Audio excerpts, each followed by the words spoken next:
bahwa kadang-kadang statement yang dikiranya itu tidak mempunyai dampak negatif itu bisa berdampak negatif ketika di ruang publik sudah diinterpretasikan beda-beda.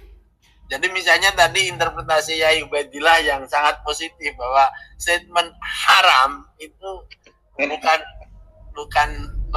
memberikan judgement hukum begitu ya.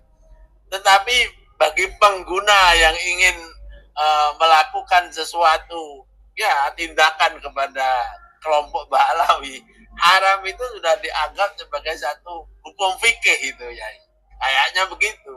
Sehingga kemudian ini dipakai alat kampanye juga. Nah inilah yang kemudian oleh Yai Kiki dianggap gerakan tadi itu, bukan sebagai kesimpulan sementara dari kajian ilmiah begitu. Bismillahirrahmanirrahim. Assalamualaikum warahmatullahi wabarakatuh. Bismillahirrahmanirrahim. Alhamdulillahirabbil alamin. Wassalatu wassalamu ala Rasulillahi sayyidina Muhammadin wa ala alihi wa sahbihi ajma'in. Amma ba'du. Bapak Ibu, saudara-saudari, para sahabat sebangsa dan setanah air yang saya muliakan dimanapun Anda berada saat ini.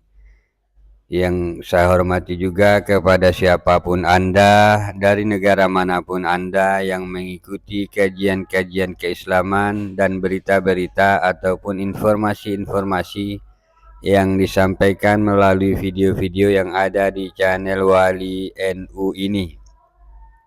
Alhamdulillah, puji dan syukur kehadirat Allah Subhanahu wa Ta'ala, kita masih bisa berjumpa melalui sarana YouTube ini. Semoga kita semua senantiasa berada dalam keadaan sehat walafiat, baik jasmani maupun rohani, diberikan berbagai macam kemudahan-kemudahan di dunia ini hingga yaumil akhirah, yaumil hisab dan seterusnya. Dianugerahkan rezeki yang berlimpah sebanyak-banyaknya, penuh barakah dari Allah Subhanahu wa Ta'ala, dan dijadikannya kita semua ini sebagai hamba-hambanya yang mendapatkan keridhaan dari Allah Subhanahu wa Ta'ala, dan juga mendapatkan syafaat dari baginda kita Nabi besar Muhammad sallallahu alaihi wasallam. Bapak Ibu, saudara-saudari, para sahabat sebangsa dan setanah air, pada kesempatan kali ini Wali NU masih menghadirkan satu rekaman video perbincangan live para tokoh-tokoh dari kalangan NU ataupun pemerhati diskursus nasab Bahlawi. Perbincangan live ini difasilitasi, dimoderatori oleh Pada Suka TV channel ya, di YouTube.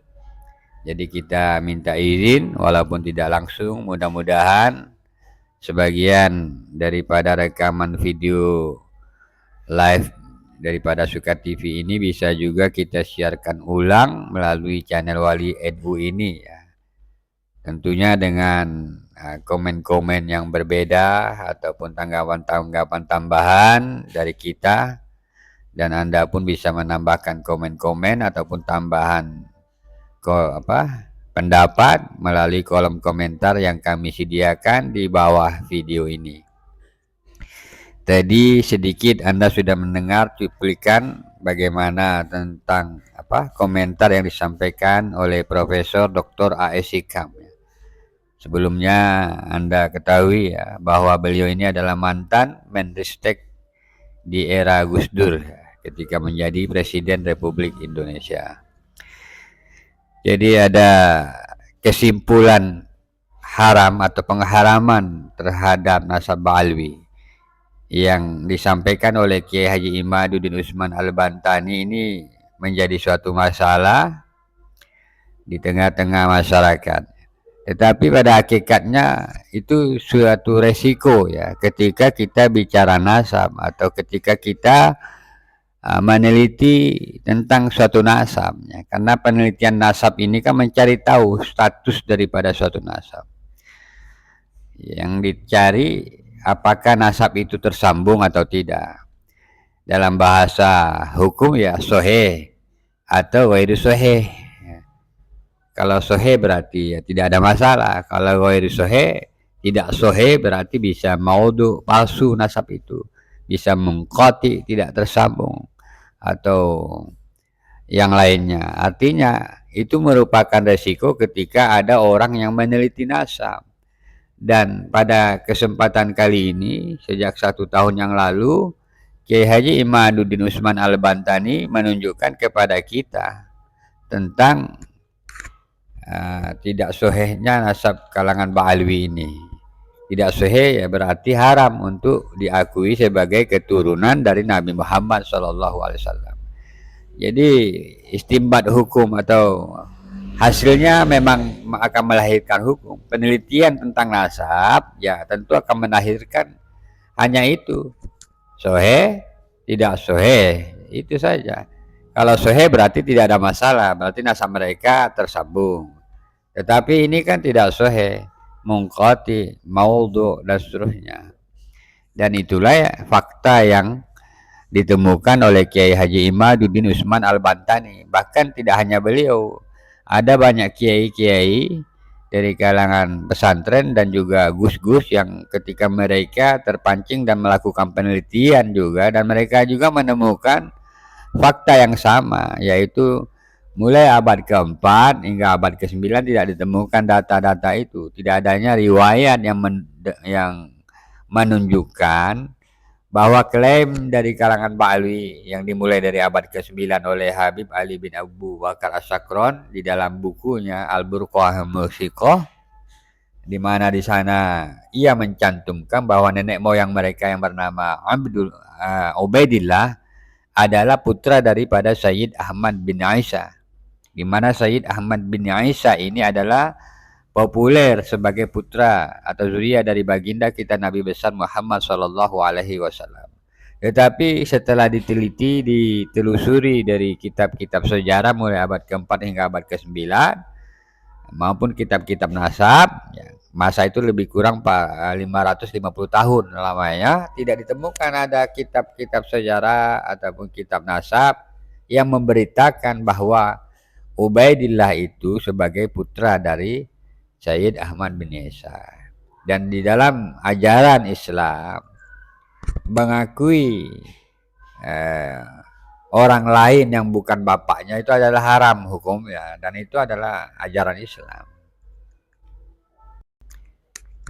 Itu Islam melarang untuk mengklaim seseorang yang bukan ayahnya. Ini diterangkan di dalam surah Al-Ahzab ayat ke-4 dan ayat ke-5.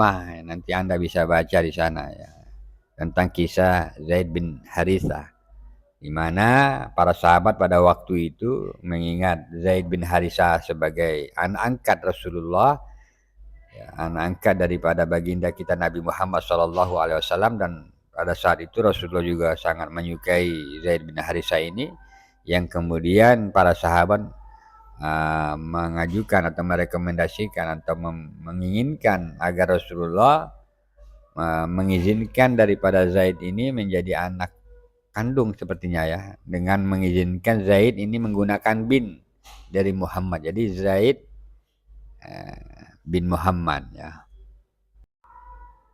Tetapi kemudian Allah mengingatkan, memberitahukan Nabi Muhammad dan umat Islam pada saat itu melarang anak angkat menggunakan bin dari ayah angkat.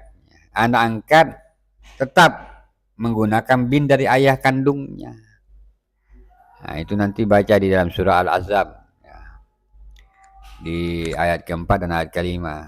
Ma ja'alallahu li rajulin min qalbayni fi jawfi wa ma ja'ala azwajakum allati tuzahiruna minhunna ummahatikum.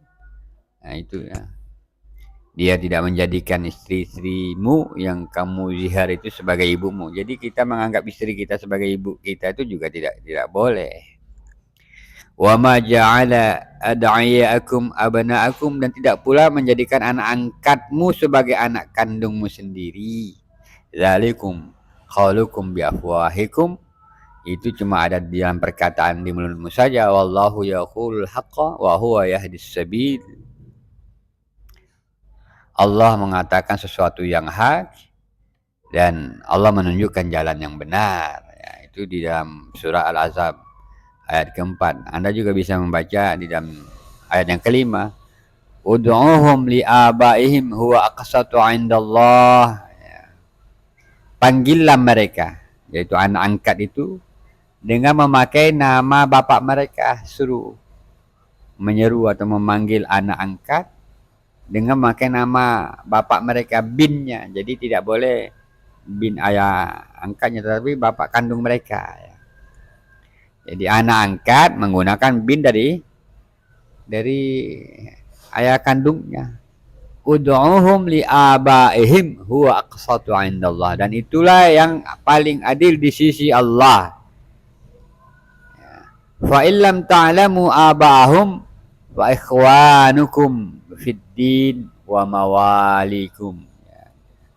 Kalaupun kalian itu tidak mengetahui siapa bapak mereka, maka anggaplah mereka itu sebagai saudara-saudaramu seagama dan maula-maulamu. Ya, itu kalau nggak tahu siapa bapak mereka, tidak boleh tetap menggunakan bapak angkatnya. Ya. Walaysa 'alaikum junahun fima akhta'tum bihi walakin ma ta'ammadat qulubukum wa kana Allahu ghafurur rahim. Tidak ada dosa atasmu jika kamu khilaf tentang itu. Ya, misalnya kita sudah terlanjur husnuzon sebelum ini. Ya. Ada ulama-ulama sebelum ini yang husnuzon bahwa Ba'alwi itu tersambung kepada Rasulullah. Mudah-mudahan itu tidak ada dosa karena hilaf, tidak tahu. Ya. Walaysa 'alaikum junahun fima akhta'tum. Ya, walaysa 'alaikum junahun fima akhta'tum bih walakin ma ta'ammadat qulubukum wa kana Allahu ghafurur rahim. Kecuali yang disengaja. Walakin ma ta'ammadat qulubukum, yang disengaja ada dalam hati, sudah diberitakan fakta-fakta, data-data, disampaikan data-data yang sebenarnya yang sudah ditemukan bahwa mereka itu haram untuk diakui sebagai keturunan daripada Nabi Muhammad SAW, tetapi tetap ingin diakui, Pak. Ya. Padahal fakta sudah diperlihatkan. Uji tes DNA pun menunjukkan hal yang sama. Tetapi mereka menolak, disitulah timbulnya dosa. Ya, itu. Kecuali tidak tahu. Wa kana Allahu ghafurur rahim. Wa kana Allahu ghafurur rahim. Dan adalah Allah itu maha pengampun lagi maha penyayang. Jadi kita masih mengingatkan para habaib ya. Dan kiai-kiai, ustaz-ustaz yang tidak melakukan penelitian, tetapi ketika ditunjukkan kepada Anda data-data, fakta-fakta sebagaimana yang disampaikan oleh Kiai Imad, tetapi Anda masih menolak, Anda terkena dosa berdasarkan surah Al-Ahzab ayat kelima ini. Bapak, Ibu, Saudara-saudari, para sahabat semuanya, kita dengarkan bagaimana komentar dari Profesor Dr. A.S. Hikam. Yang saya hormati dan saya muliakan Yai Iki, Pak Ubaidillah, yang saya hormati Mas Taufik, dan juga Mas Yusuf selaku moderator dari Pada Suka TV. Ya, ini saya tidak tahu mau omong apa lagi ini, karena saya kira omongan saya ini sudah seperti kaset rusak yang diputar terus, karena pasti akan sama lagi, karena memang saya ini posisinya dari awal sampai sekarang ini tentu ya sama saja. Selain bahwa saya harus melakukan disclaimer bahwa saya bukan ahli di dalam bidang nasab dan perhabiban ini, saya juga hanya melihat persoalan ini dari satu sisi, yaitu kepentingan ilmu pengetahuan. Kenapa demikian? Ya karena itu yang barangkali saya bisa ikut urun rembuk yang saya lebih confident, saya lebih punya percaya diri. Jadi maksud saya sejak awal adalah bahwa diskursus mengenai nasab Bani Alawi di dalam konteks dzurriyyah Rasulullah Sallallahu Alaihi Wasallam ini lebih saya lihat sebagai satu upaya menemukan satu hasil dari kajian ilmiah ya, yang kemudian akan disumbangkan kepada pemahaman dan bahkan praktek yang ada di dalam dunia Nahdlatul Ulama di Indonesia ini, dan kemudian insya Allah juga bisa ke seluruh dunia kalau ini berupa sebagai buah dari hasil pengkajian ilmu pengetahuan. Dan bagi saya setelah mengikuti sejak awal ini, memang harus saya akui bahwa pemikiran dari Yai Haji Imaduddin Al-Bantani ini mempunyai potensi untuk menjadi satu dorongan pemajuan dan pembuktian bahwa Indonesia memiliki pemikir-pemikir keilmuan khususnya di dalam bidang sejarah dan ilmu nasab ini, yang barangkali nanti akan bisa menyumbangkan sesuatu kepada dunia Islam. Nah, tetapi pada saat yang sama, secara pragmatis saya juga harus mengakui juga bahwa karena ini kajian yang masih ongoing ya, work in progress istilahnya, maka apa yang terjadi di dalam dialektika keilmuan ini juga harus dilihat secara fair. Artinya pihak-pihak yang tidak sepakat dengan temuan dan metodologi maupun hipotesa dan kesimpulan-kesimpulan sementara dari Yai Imad seperti yang dikemukakan oleh Gus Rumail Abbas dan kawan-kawan, itu juga mesti dihargai sebagai satu upaya yang mempunyai bobot yang sama. Jadi Gus Rumail dan kawan-kawan juga bagi saya harus diakui sebagai satu aktivitas yang tidak kalah penting dari apa yang dilakukan oleh Yai Imad.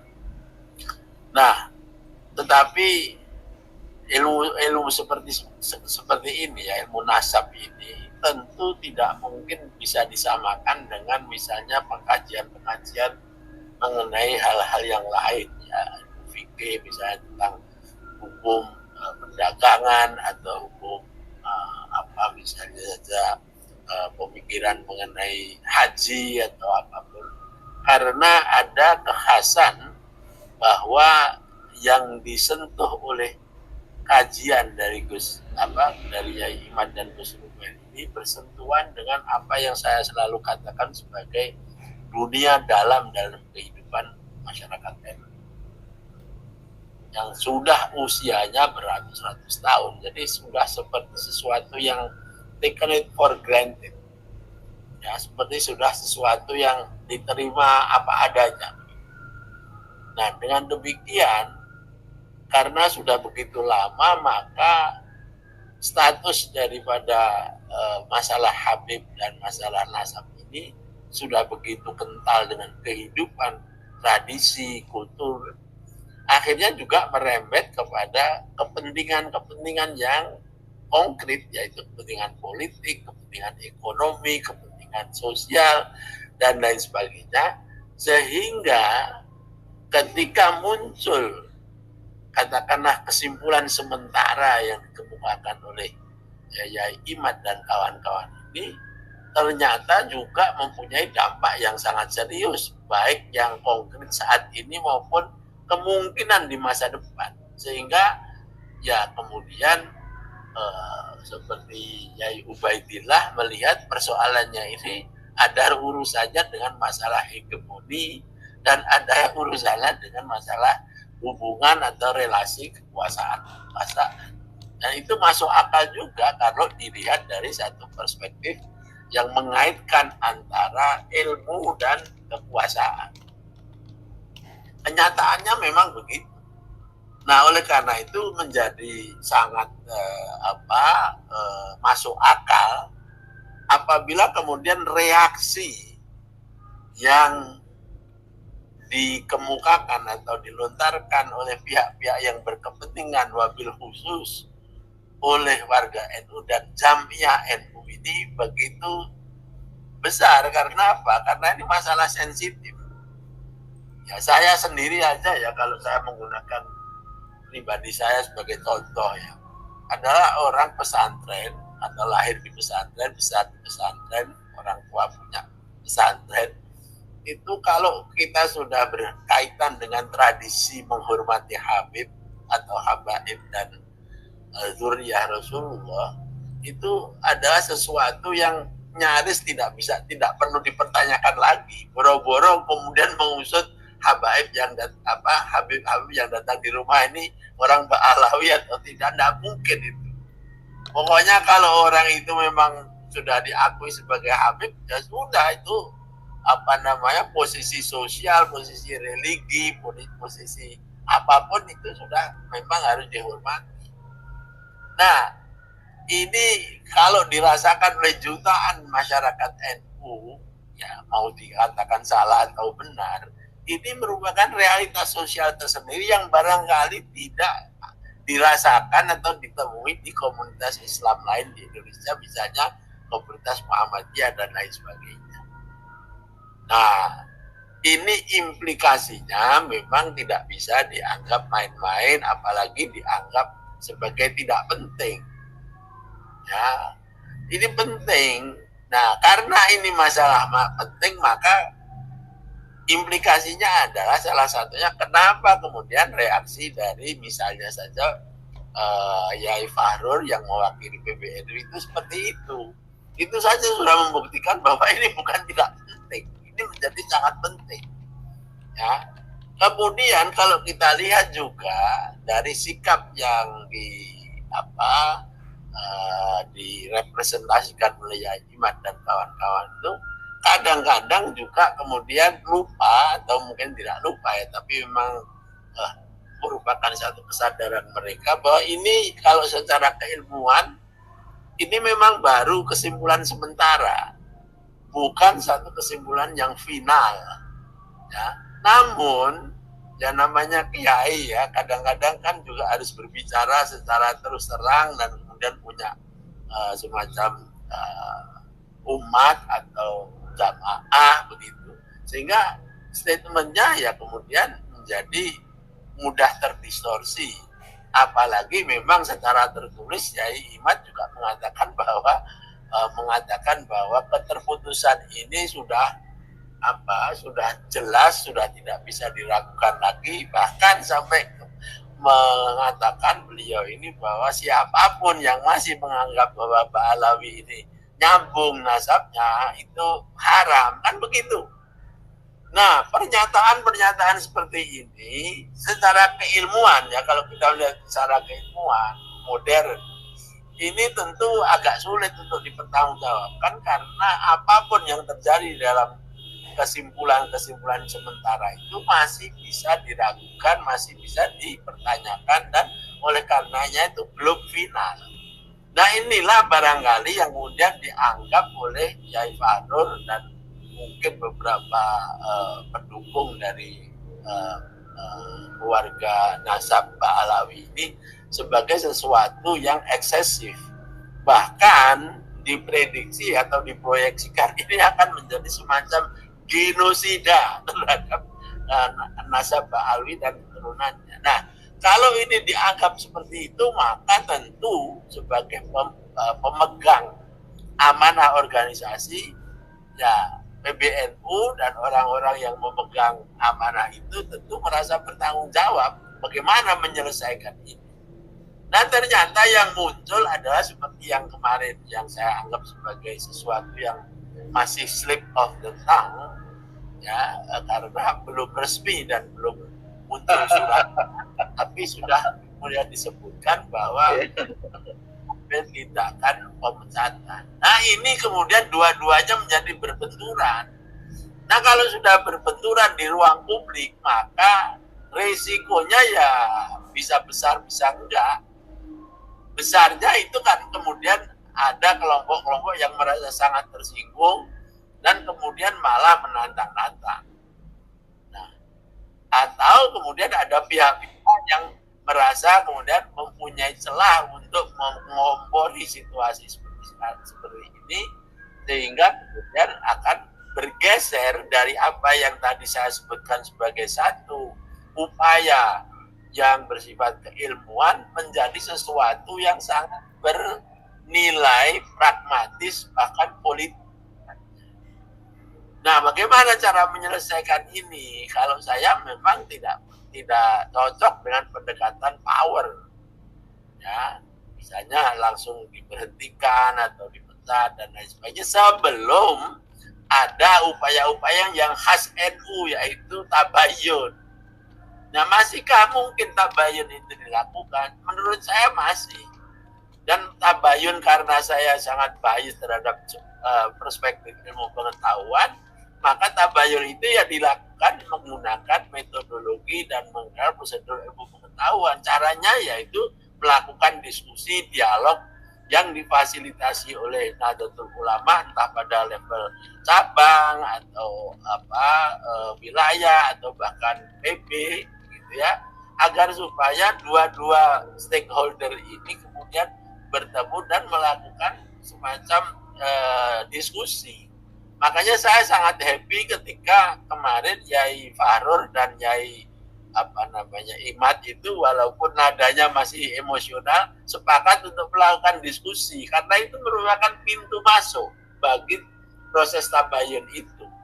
Nah kalau kemudian ternyata masing-masing nanti bisa menemukan satu solusi agar supaya ini tidak menjadi masalah-masalah yang terkait dengan persoalan yang bersifat organisatoris atau berkaitan dengan masalah politis dan lain-lain, tapi bisa diarahkan menjadi upaya di dalam dunia akademis yang akan terus berlangsung antara pro kontra ini, maka insya Allah yang saya inginkan sejak awal ya ini menjadi bukti bahwa ulama Indonesia ini akan menjadi penemu-penemu yang baru di dalam dunia keilmuan dan keislaman ini bisa terwujud. Nah ini akan sangat pas dengan tren yang sedang dibela oleh PBNU, yaitu sedang mengangkat fikih peradaban ini. Nah salah satu fikih peradaban yang menurut saya ya mungkin saya salah adalah bagaimana mendorong Nahdlatul Ulama juga berkecimpung dan menyumbangkan pemikiran-pemikiran besar tingkat dunia. Ya ini salah satu buktinya itu adalah mungkin yang bisa dicari adalah dari kasus ini. Jadi ini bukan kemudian menjadi bibit dari perselisihan di dalam NU yang multidimensional, tapi justru menjadi salah satu bukti bahwa NU juga bisa melahirkan para pemikir yang baik ya dan menunjukkan ada tradisi berdialektika secara keilmuan modern. Nah oleh karena itu ya saya sih melihat dari segi positifnya saja upaya-upaya yang dilakukan Yai Imad, terus Rumail ya, dan lain sebagainya. Dan kalau bisa ya jangan mudah atau jangan cepat-cepat menggunakan punishment dalam bentuk pengambilan pendekatan kekuasaan itu, Mas. Begitu saja kalau posisi saya, Mas. Bapak, Ibu, Saudara-saudari, para sahabat sebangsa dan setanah air, dimanapun Anda berada yang saya muliakan, yang masih mengikuti komen-komen dari Profesor Dr. A.S. Hikam hingga detik ini. Tadi kita sudah mendengarkan ada beberapa kesimpulan ataupun poin-poin yang disampaikan oleh Bapak Profesor, diantaranya bahwa masalah nasab ataupun diskursus nasab ba'alwi ini sangat penting ya, tidak boleh dianggap remeh ataupun ringan. Intinya di situ ada perkara-perkara yang harus disikapi dengan bijak Kemudian Bapak Profesor A.S. Hikam juga tidak menyukai pendekatan otoritas power ataupun kekuasaan yang kemarin ditampilkan oleh Pak Dr. Fahru Rozi, mengancam untuk memecat atau memberhentikan Kiai Imad. Pendekatan otoritas tidak disukai oleh Profesor Dr. A.S. Hikam ini ya. Beliau lebih mengarahkan kepada proses tabayun, yaitu dengan diskusi nasab yang difasilitasi oleh NU ataupun PBNU ataupun badan-badan otonom yang ada di NU. Kemudian kita juga menangkap bahwa Bapak Profesor Dr. A.S. Hikam juga mengapresiasi dengan kehadiran Kiai Imad ya, di mana beliau mengatakan atau menyampaikan bahwa NU dalam hal ini telah berhasil melahirkan satu tokoh ulama-ulama muda yang bisa saja itu menjadi penemu-penemu hingga ke tingkat internasional ataupun dunia seperti Kiai Imad ya. Artinya jangan dicegah ataupun dihalang-halangi, karena tokoh-tokoh ataupun ulama-ulama muda seperti itu bisa saja menemukan sesuatu yang luar biasa bagi kemajuan Indonesia maupun kemajuan daripada NU itu sendiri. Bapak, Ibu, saudara-saudari, para sahabat semuanya, demikianlah yang dapat kami sampaikan pada kesempatan kali ini. Semoga dapat bermanfaat untuk Anda. Sebelumnya sekali lagi kita minta izin kepada Suka TV agar sebagian daripada rekaman video dari sana bisa kita siarkan di Wali NU ini. Untuk fullnya silakan Anda mengikuti pada Suka TV dan menonton videonya di sana. Akhirnya, wassalamualaikum warahmatullahi wabarakatuh.